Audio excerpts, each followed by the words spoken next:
Olá, queridos alunos, bem-vindos a mais uma videoaula do professor Sérgio. Hoje o assunto da aula é regulação da expressão gênica em eucariotos. Então, como a célula fecundada pode dar origem a um organismo tão complexo como o ser humano? Como é que um conjunto de 46 cromossomos, 23 vindos de um óvulo, 23 vindos de um espermatozoide, conseguem, após ser fecundados, dar origem a uma complexidade tão grande de vias bioquímicas, de vias fisiológicas e de funções específicas em cada um dos tecidos? Como é que diferentes tipos celulares podem ter funções tão diferentes se eles possuem o mesmo conjunto gênico?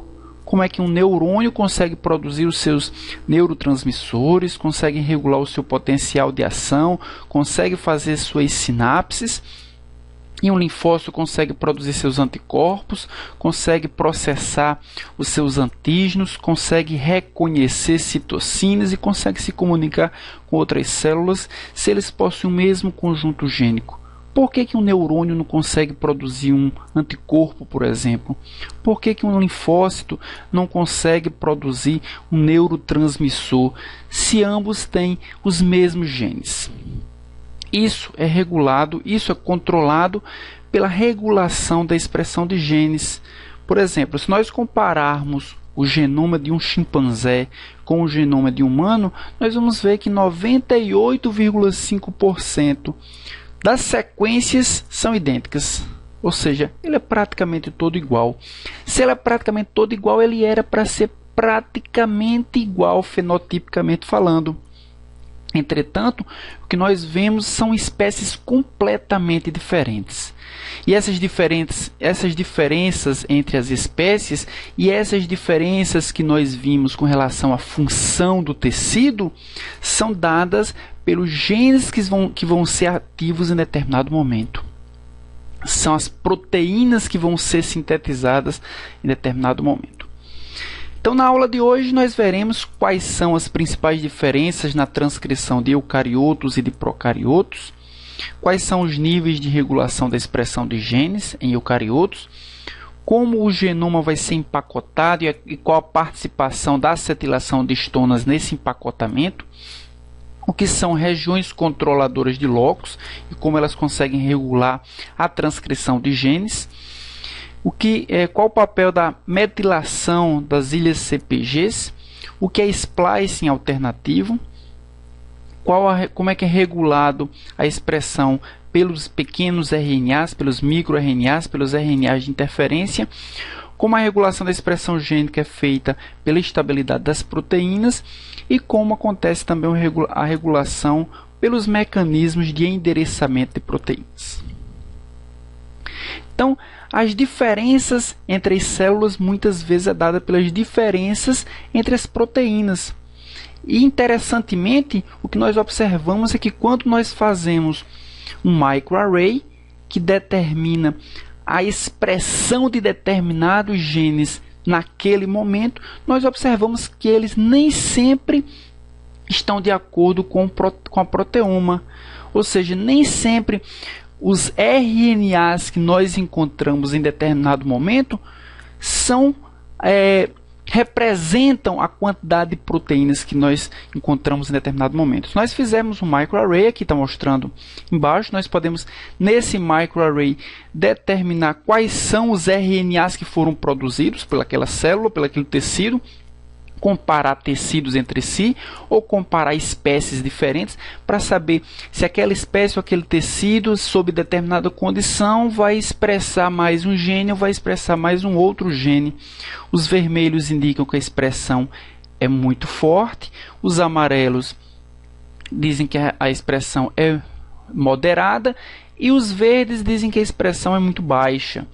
Então, nós podemos observar que esses genes aqui, eles podem ser medidos, a sua regulação, a sua expressão pode ser medida. Mas quando nós contabilizamos, quando nós extraímos as proteínas daquele tecido, daquele organismo e corremos isso num gel 2D, nós observamos que nem sempre aquele RNA que foi produzido vai ser usado para sintetizar uma proteína. Então nós temos RNAs aí nesse meio, que não são muito bem compreendidos ainda, mas existem alguns RNAs nesse meio que são produzidos e que têm outras funções, que não somente a produção e a síntese de proteínas.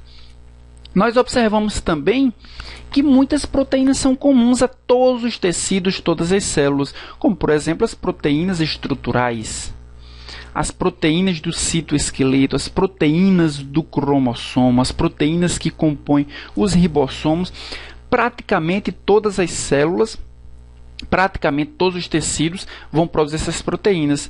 Então isso não vai depender muito da expressão de genes. A gente vai ter essas proteínas produzidas pelo linfócito, vai ter essas proteínas produzidas pelos neurônios. Entretanto, outras proteínas são bastante específicas, como por exemplo a hemoglobina. A hemoglobina só é produzida por um tipo celular, pelo eritrócito. O gene da hemoglobina não existe, portanto, em nenhum outro tecido, nenhuma outra célula? Claro que não. O gene da hemoglobina existe em todos os tipos celulares. Entretanto, apenas no eritrócito esse gene vai estar ativo. Nos demais tecidos, nas demais células, o gene vai estar inativo. Para observarmos o nível de expressão e como essa expressão desse gene é de fato controlada entre os tecidos e entre os órgãos, vamos dar uma olhada nessa tabela. Essa tabela representa as 10 principais proteínas encontradas no pâncreas e as 10 principais proteínas encontradas no fígado. Quando nós observamos as proteínas pancreáticas e as proteínas hepáticas, nós observamos, portanto, que elas são completamente diferentes. A proteína mais expressa pelo pâncreas é a procarboxipeptidase A1. A proteína mais expressa pelo fígado é a albumina. Isso significa, e se nós olharmos, a albumina não aparece nem entre as 10. Provavelmente o pâncreas nem sequer expressa a albumina. Isso significa que o pâncreas não tem o gene da albumina? Não, o pâncreas tem o gene da albumina, só que o pâncreas não precisa manter esse gene ativo. E isso por uma questão de economia. Se o pâncreas não tem por que expressar a albumina, porque a albumina não tem função nenhuma no pâncreas, por que ela vai gastar tanta energia para produzir uma proteína que não tem funcionalidade no tecido ou na célula? Então, essas diferenças encontradas entre os tecidos muitas vezes acontecem, na maioria das vezes acontece porque os tecidos eles regulam quais genes vão ser expressos ou quais genes não vão ser expressos em determinado momento, ou se eles vão ser permanentemente inativados por uma questão de economia, por uma questão de não haver necessidade de expressar, de produzir aquela proteína para aquele tecido, para aquela célula. Então vamos ver algumas diferenças entre eucariotos e procariotos. Primeira diferença na RNA polimerase. A RNA polimerase de bactérias é apenas uma. Só existe uma RNA polimerase para sintetizar todos os tipos de RNAs. Já nos eucariotos existe pelo menos 3 RNAs polimerases. A RNA polimerase 1, A2 e A3 que são específicas para determinados tipos de RNAs. Outra diferença no início da transcrição. A RNA polimerase bacteriana é capaz de iniciar a transcrição sem auxílio de nenhuma proteína adicional. Já a RNA polimerase eucariótica, essa sim precisa de várias proteínas como fatores gerais de transcrição que vão ser necessários devido à complexidade do genoma do eucarioto. Com relação às sequências regulatórias, em eucariotos, essas sequências regulatórias podem estar localizadas no DNA muito distante, até milhares de pares de bases distantes do promotor.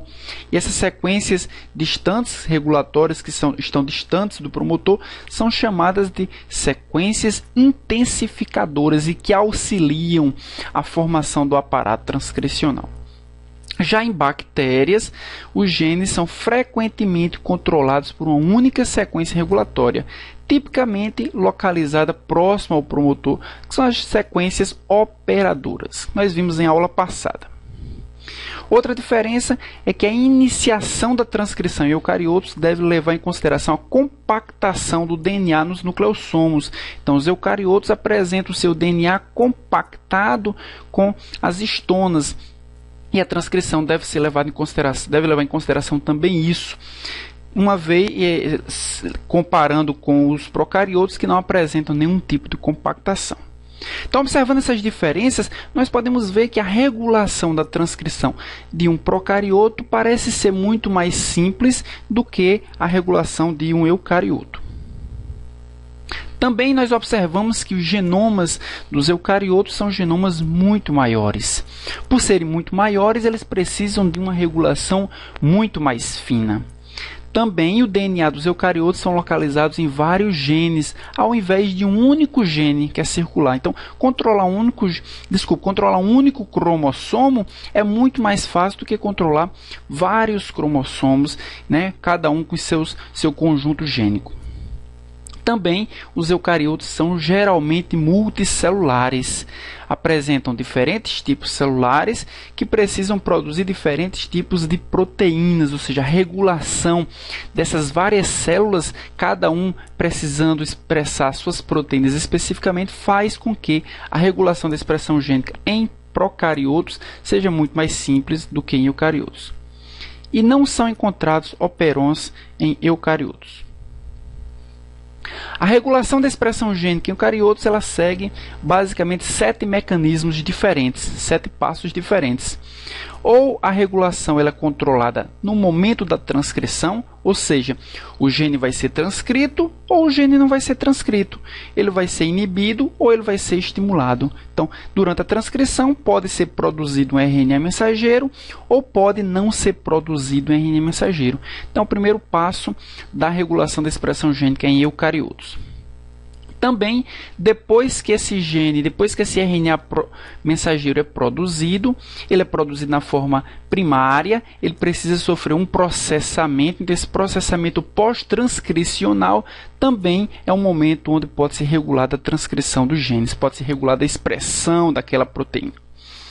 Depois que esse RNA mensageiro se tornou maduro, ele pode ser degradado pelas RNases. Então, se o tecido não precisar de determinada proteína, ele pode muito bem degradar o RNA e esse RNA degradado não produzirá, portanto, a proteína. Então, um dos pontos de regulação também pode ser a degradação do RNA mensageiro. E depois ele pode ser degradado, mas ele pode ser usado para produzir uma proteína.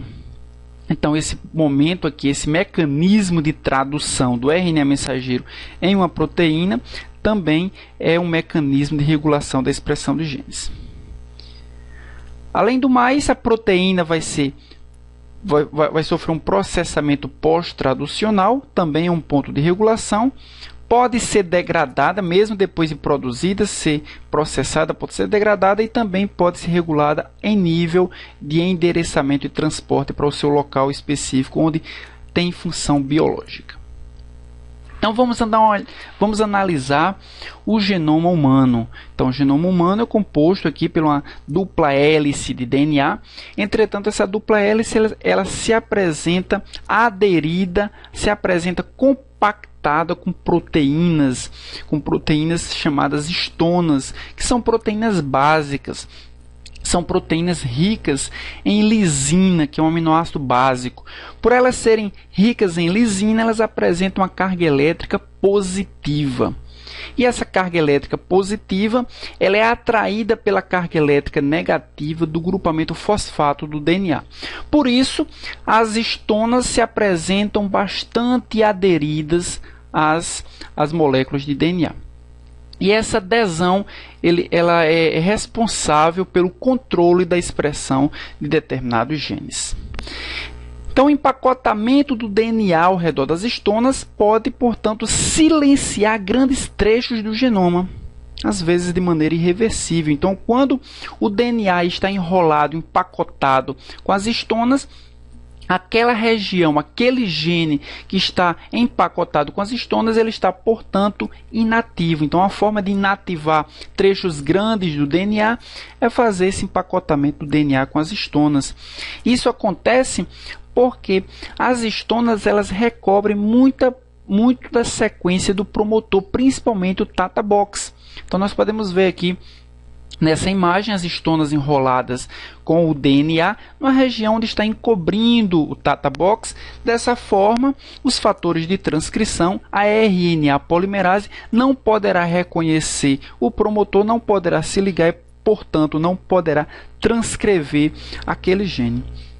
A desmontagem desse nucleossomo, a desmontagem dessa ligação, dessa associação de histonas com DNA, faz com que aquele gene seja expresso, seja transcrito novamente. Então, a gente está vendo um gene inativo aqui, ligado às histonas, e aqui a gente está vendo um gene ativo, sem as histonas. O fator de transcrição ele vai formar o aparato transcricional e depois a RNA polimerase faz a transcrição desse gene. Então, a ruptura desse nucleossomo pode acontecer por diversos mecanismos. Pode ser a participação de um fator GAGA e um fator de remodelamento de cromossomos, pode ser feito pela participação de um complexo SW1-SNF, mas pode acontecer principalmente pelo mecanismo da acetilação de histonas. A acetilação de histonas vai promover o aumento da atividade transcricional da proteína. Ou melhor, da cromatina. Então, por que isso acontece? Como eu havia falado, as histonas são proteínas básicas, são proteínas ricas em lisina. A lisina é um aminoácido que apresenta uma cadeia lateral com grupamento amina, portanto, uma proteína ou um aminoácido que tem a capacidade de se carregar positivamente. Essa carga positiva da lisina é atraída pela carga negativa do grupamento fosfato, fazendo com que haja uma interação muito forte entre histonas e DNA.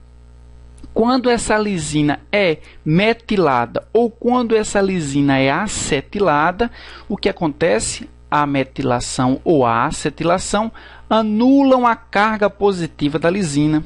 Consequência disso é que a lisina, sem a carga positiva, é incapaz de manter unido histona e DNA. A histona se desliga do DNA, o DNA se desespiraliza, torna visível, torna à mostra o seu promotor para que a RNA polimerase possa reconhecer e possa transcrever aquele gene. Então, a acetilação de histonas pode aumentar a expressão de genes. E como é que acontece essa acetilação de histonas? Acontece por uma enzima chamada histona acetiltransferase, ou HAT. Então, essa histona acetiltransferase vai acetilar as histonas, ou seja, DNA com histonas, a cromatina está inativa. Quando a histona for acetilada, a histona se desliga da cromatina, portanto, se torna ativa. Da mesma forma que a cromatina estava inativa e se tornou ativa, ela pode voltar a se tornar inativa pela histona desacetilase. Então, as desacetilases desacetilam as histonas ganham novamente carga elétrica positiva e aí se ligam ao DNA. E aí existe o que se chama de código das histonas. O que é esse código das histonas? Então, existem várias histonas e cada uma dessas histonas tem uma sequência bem definida de lisinas. Existem mais de 40 lisinas nas caudas das histonas.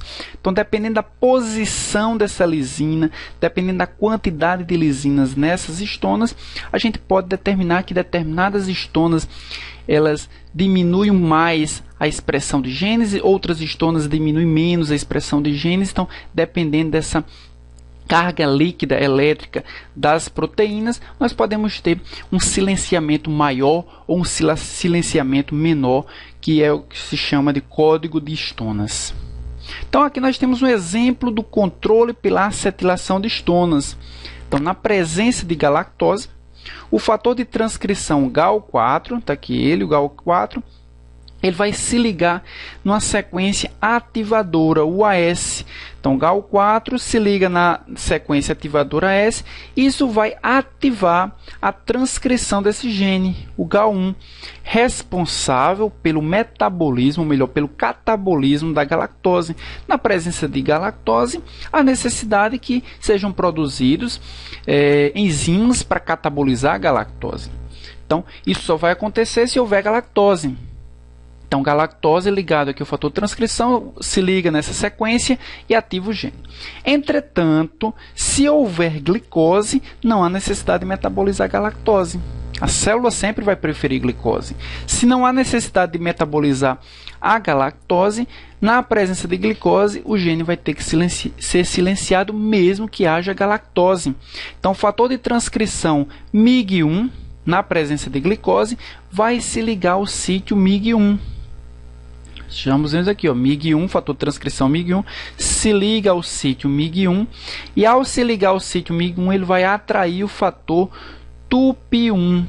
Esse complexo aqui, eles vão recrutar e vão ativar uma histona desacetilase.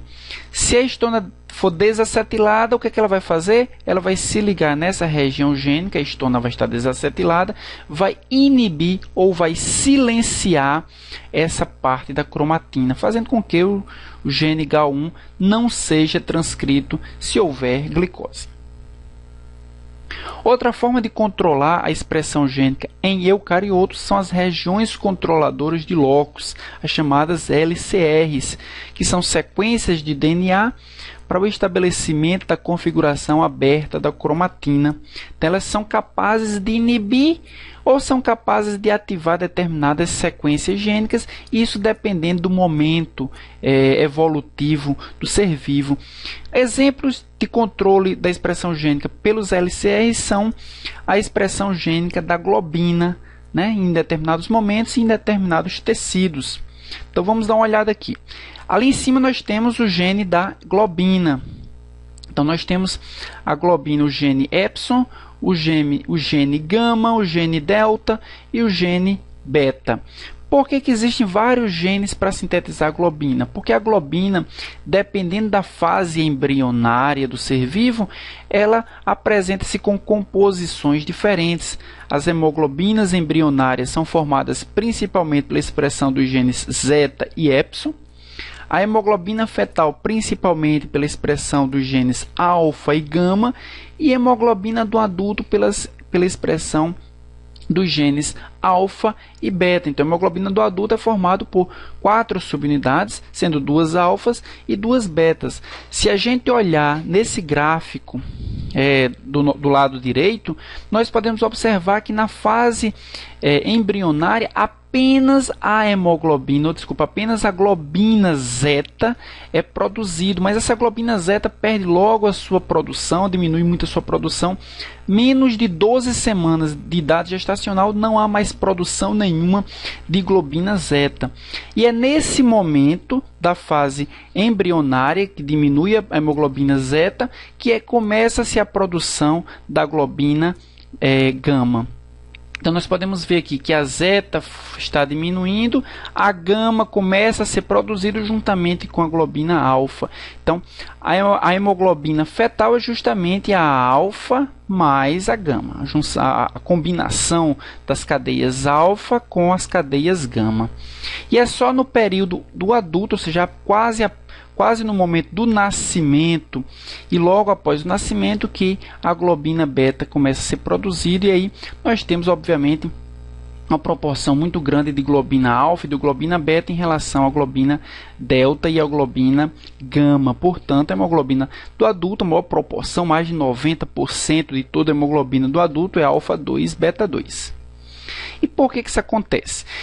Isso acontece porque existe um elemento, uma sequência do DNA chamado LCR, uma sequência controladora de locus, que ela vai reconhecer, ela vai se ligar no promotor de alguns genes. E no momento em que essa sequência aqui se liga no promotor, como a gente está vendo nessa figura, ela se liga no promotor, ela aumenta ou ela ativa a transcrição do gene na qual ela se ligou no promotor. Isso acontece de que forma? Durante a fase embrionária, a sequência LCR vai se ligar no gene epsilon, deixando gama, delta e beta inativos. Então vai ser ativo somente, vai ser expresso somente o gene epsilon. Durante a fase fetal, nós temos que o elemento LCR vai se ligar agora no gene gama, deixando, né, silenciados o gene epsilon, deixando também inativos outros genes. E na fase adulta, nós temos a ligação do elemento LCR apenas no gene beta, fazendo com que os demais genes estejam inativos, sejam silenciados. Então, esse elemento LCR vai reconhecer determinados genes, dependendo da fase embrionária, fazendo com que o promotor daquele gene seja ativo e, portanto, que ele expresse determinada proteína. Outra forma de controlar a expressão de genes é a metilação do promotor. Então, a metilação do promotor, o promotor metilado, vai estar inativo, com inatividade gênica. Então, em células sanguíneas vermelhas de humanos e de galinhas, o DNA envolvido na síntese da globina está completamente ou quase completamente não metilado. Então, se ele não está metilado, é porque há necessidade de transcrever o gene da globina. Já o gene da ovalbumina de galinha não está metilado nas células do oviduto, onde eles são necessários, mas está metilado nos outros tecidos. Então, uma forma muito simples de controlar a expressão de genes é metilar o gene. Metilando o gene, nós temos inatividade da expressão dos genes. Então, não há necessidade daquele produto gênico, não há necessidade daquela proteína, é só metilar o gene. Há necessidade, desmetila o gene. Mais um exemplo aqui, nos somitos de camundongo, a demetilação de um enhancer, que é um intensificador de MILD, antecede a transcrição do MILD e é essencial para a especificação dessas células como precursoras de músculo. Então, houve uma demetilação, consequência disso é a expressão da MILD e aí a evolução ou amadurecimento do tecido muscular. E onde acontece essa metilação? A metilação acontece basicamente na citosina, na cadeia de citosina, na molécula de citosina. Então, nós temos aqui uma citosina. Essa citosina foi metilada e nós temos aqui 5-metilcitosina, né? Mais uma metilação aqui. Essa metilação faz com que essa citosina não seja capaz de ligar-se a um RNA polimerase, por exemplo. E essas citosinas metiladas, elas ficam uma sequência muito grande de citosinas chamadas de ilhas CpGs. Ilhas CpGs são regiões gênicas que contêm uma elevada frequência do dinucleotídeo citosina-guanina. Então, essas ilhas CpGs elas ficam muito próximas dos promotores e, ao serem metiladas, elas dificultam a interação com a RNA polimerase. Como está mostrando aqui nesse exemplo, ó. Uma ilha CpG não metilada, a RNA polimerase ligada, o fator de transcrição ligado. A consequência dessa ligação aqui é transcrição ativa, o gene está sendo expresso. Já se nós observarmos aqui a metilação nas citosinas dessa ilha CpG, não há acesso ao fator de transcrição, não há acesso à RNA polimerase. A consequência óbvia desse não acesso dessas moléculas é transcrição reprimida. Outra forma de regular a transcrição ou regular a expressão de genes em eucariotos é através do splicing alternativo. E o que seria esse splicing alternativo? Então vamos ver, essa figura de cima nós temos um pré-RNA, ou seja, um RNA ainda com seus introns. Esses introns eles vão ser retirados pelo processo de spliceossomo e ao serem retirados os exons vão ser unidos. Só que esses exons eles podem ser unidos em combinações diferentes, é o que se chama de RNAs alternativos gerados pelo splicing alternativo. Nós podemos ver aqui que o exon vermelho, o amarelo e o azul foram unidos para gerar essa proteína aqui, o verde ficou de fora. Nessa outra proteína nós temos a união do vermelho, do verde e do azul, o exon amarelo ficou de fora, nós temos duas proteínas diferentes que podem ser expressas em tecidos diferentes. E é isso que acontece para a produção das isoformas das proteínas, ou seja, a partir do mesmo gene são produzidas sequências aminoácidicas diferentes. Então, esse splicing diferencial do transcrito primário ele pode acontecer por vários mecanismos, ou por um mecanismo de controle negativo, ou por um mecanismo de controle positivo. Vamos ver inicialmente aqui o mecanismo do controle negativo. Então, no tecido 1, nós temos aqui o transcrito primário, sofreu o splice normal, gerou aqui, retirou aqui esse segmento do DNA, formou aqui um RNA mensageiro que vai gerar uma proteína. Nesse tecido 2, ele possuía um repressor de splice. Ao reprimir esse splice, o RNA mensageiro vai ter a sequência retirada no tecido 1. Esses dois RNAs mensageiros vão produzir proteínas diferentes. No controle positivo, nós temos que normalmente o splice não acontece, no tecido 1 ele não aconteceu, mas no tecido 2 ele tinha um ativador, e esse ativador gerou um splice do RNA mensageiro, retirou esse segmento aqui amarelo.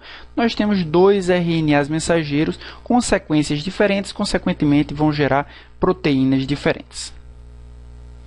E aqui mais um exemplo, né?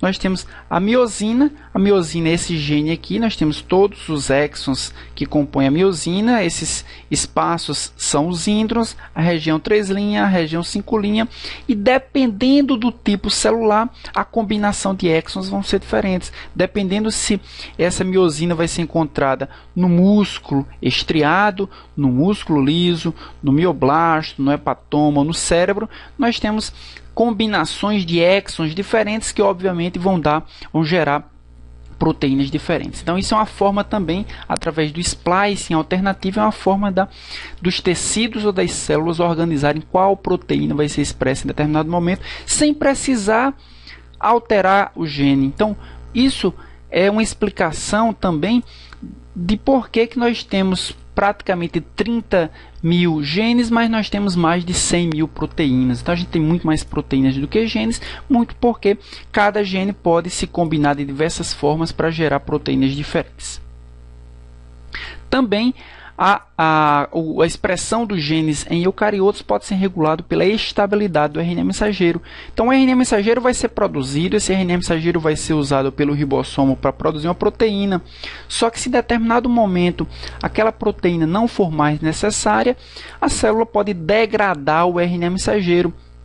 E vai degradar inicialmente ao retirar o cap 5', ao retirar a cauda poliar, por um processo de desadenilação, por um processo de remoção do capacete e depois por um processo de degradação exonucleolítica.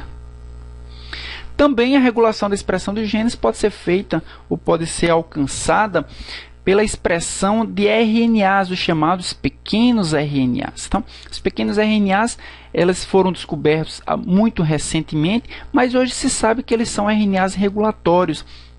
Então, muito do nosso DNA não produz proteína exatamente, mas produz RNAs que têm funções regulatórias, como, por exemplo, esses pequenos RNAs. Então, são pequenos RNAs, são moléculas de RNAs entre 19 e 28 nucleotídeos que estão presentes no citoplasma que regulam a expressão de genes de duas formas, ou induzindo a destruição dos RNAs mensageiros ou impedindo a tradução desses RNAs mensageiros. Então, são dois tipos de pequenos RNAs. Nós temos os microRNAs, que são originados do pareamento imperfeito do RNA dupla hélice, ou hairpin, né? E geralmente eles têm origem endógena. Já os pequenos RNAs de interferência, os pequenos RNAs interferentes, eles são originados de um pareamento do RNA dupla hélice perfeito e tem uma origem geralmente exógena, geralmente viral, apesar de alguns também apresentarem uma origem endógena. Então nós podemos ver aqui, a partir da replicação viral, nós tivemos a formação de um RNA dupla hélice perfeito, ó, completamente anelado, as duas fitas. A partir da ação dessa enzima aqui, a DICER, são fragmentados, vários fragmentos. Cada um desses fragmentos pode ser um RNA de interferência. Esse RNA de interferência pode se ligar no RNA mensageiro, promovendo assim a sua degradação ou produzindo assim o bloqueio da tradução. Já os microRNAs são produzidos a partir de um RNA mensageiro, não de dupla hélice imperfeito. Nós podemos ver algumas imperfeições aqui, ele não é totalmente anelado. A DICER também vai quebrar alguns fragmentos desse RNA.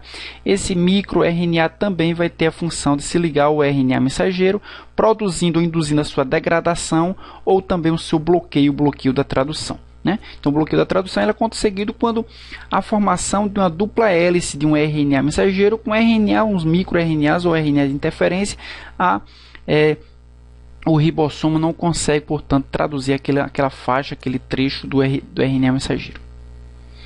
Também pode-se regular a expressão de genes em eucariotos através da regulação da estabilidade de proteínas. Então, a proteína, mesmo depois de produzida, mesmo depois de processada, mesmo depois de suas modificações pós-traducionais, a proteína vai ter um tempo de vida útil. A partir do instante que aquela proteína já está envelhecida, a própria célula pode destruir aquela proteína. E ela vai destruir através de um processo interno, no processo intracelular chamado ubiquitinação. Então, aquela proteína vai ser marcada com ubiquitinas, várias ubiquitinas, multiubiquitinas, e essas ubiquitinas são levadas para um processo proteico chamado proteossoma. Então, nesse proteossoma, a proteína vai ser completamente degradada, e aí nós teremos, portanto, a anulação ou a diminuição do efeito que essa proteína tinha. Também, mecanismos pós-traducionais são mecanismos regulatórios da expressão de genes. Então, a proteína, depois de produzida, por exemplo, as proteínas digestivas, o tripsinogênio, por exemplo, ele é produzido na forma inativa. Para ele se tornar ativo, ele precisa sofrer um processamento pós-traducional, ou seja, a retirada de um inibidor, a retirada de uma parte da sua cadeia polipeptídica que vai fazer com que a tripsina se torne ativa. Isso é importante porque a tripsina não precisa estar ativa todo instante, só precisa estar ativa se houver proteína para que ela possa digerir. E essa regulação da expressão gênica faz com que ela seja ativa somente no momento da alimentação. Também a regulação da expressão de genes pode ser feita por mecanismos regulatórios. Então, a proteína vai ser produzida, aquela proteína, depois de produzida, ela vai ser endereçada para determinados locais, mas ela vai precisar de um peptídeo sinal, ela vai precisar de uma molécula inicial que vai veicular, que vai endereçar, que vai transportar a proteína para o lugar certo. Então, dependendo da proteína, se a proteína vai ser um hormônio, se a proteína vai ser um anticorpo, se a proteína vai ser uma enzima, ela vai ter seu direcionamento. E esse direcionamento vai ser através da ligação dessa proteína com o peptídeo sinal. Então, a proteína que vai ser um hormônio, ela não pode ser levada para uma via na qual ela teria uma atividade enzimática. Então, a regulação da atividade da expressão do gene é através também do seu endereçamento.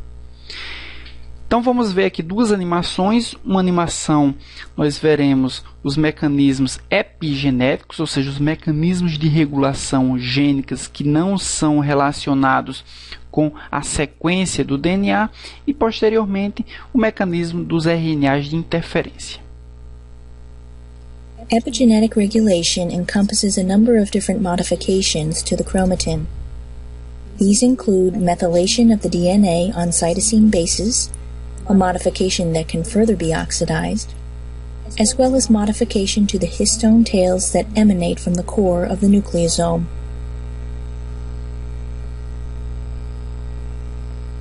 The tails of the core histones labeled here can be altered with distinct chemical modifications.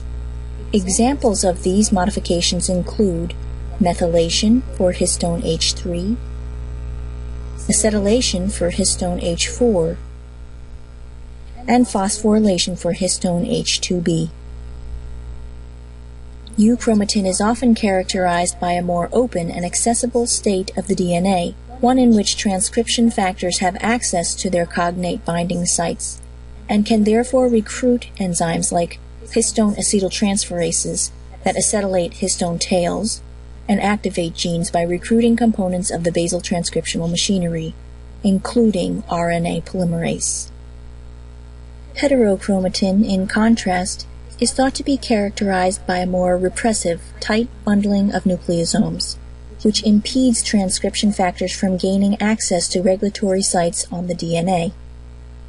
Methylation of cytosine bases in regions called CPG islands is a hallmark of transcriptionally repressed heterochromatin. These methylated cytosines, in turn, recruit proteins like MECP2, methyl CPG binding protein 2, and HP1, heterochromatin protein 1. These proteins are thought to maintain a repressive state of chromatin by inducing histone deacetylation by HDACs, as well as histone tail methylation by histone methyltransferase enzymes.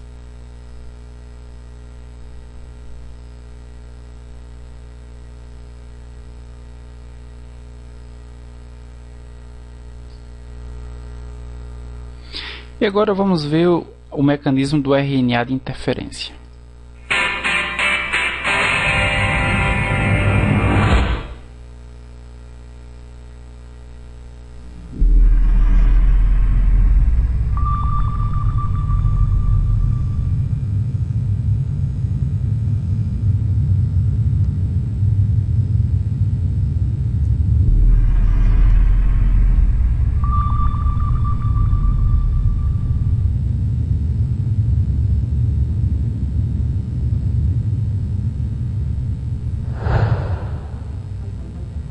Scientists have been making rapid progress in understanding RNA interference, or RNAi.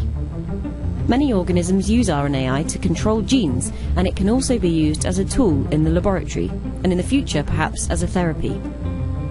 This animation will introduce you to the principles of RNAi involving two important types of RNA molecule, small interfering RNAs and microRNAs.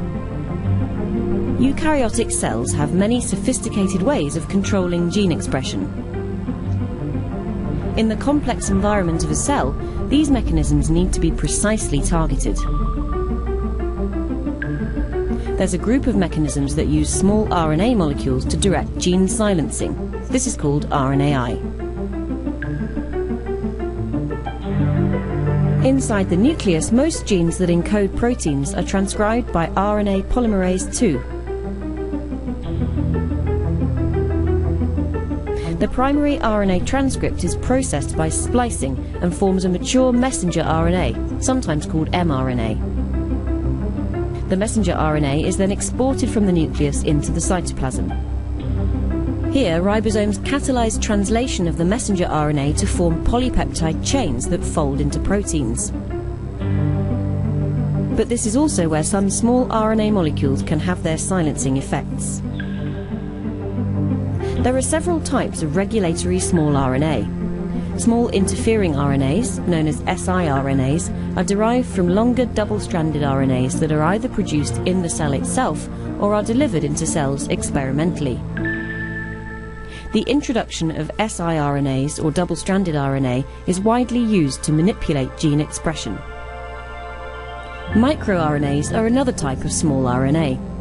Most microRNAs come from RNAs that are transcribed in the nucleus, which then fold and are processed before being exported into the cytoplasm as double-stranded precursor microRNAs. The double-stranded precursors of microRNAs and siRNAs bind to DICER, which is an endonuclease protein that cuts the RNA into short segments. Most siRNAs and microRNAs are approximately 21 nucleotides long. The short double-stranded RNA then binds an Argonaute protein. One strand of the RNA is selected and remains bound to Argonaute. This is called the guide strand. The combination of the RNA and Argonaute, along with other proteins, is called the RNA-induced silencing complex, or RISC.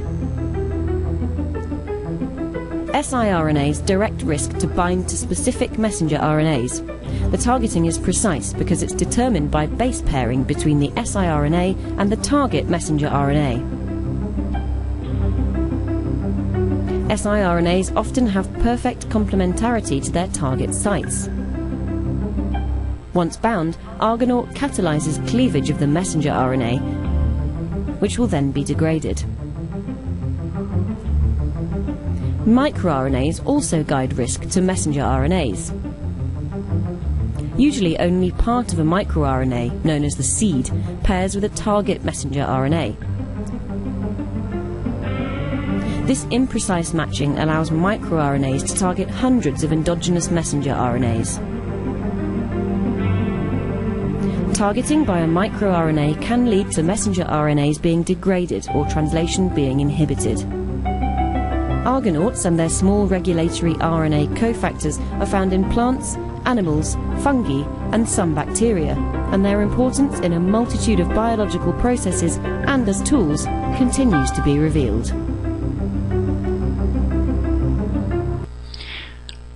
Algumas questões para que vocês possam exercitar na aula de hoje. Próxima aula, mecanismo de ação hormonal. Espero que vocês tenham gostado da aula de hoje. Qualquer dúvida, qualquer esclarecimento, qualquer comentário, vocês podem postar aqui nesse mesmo canal. Até a próxima.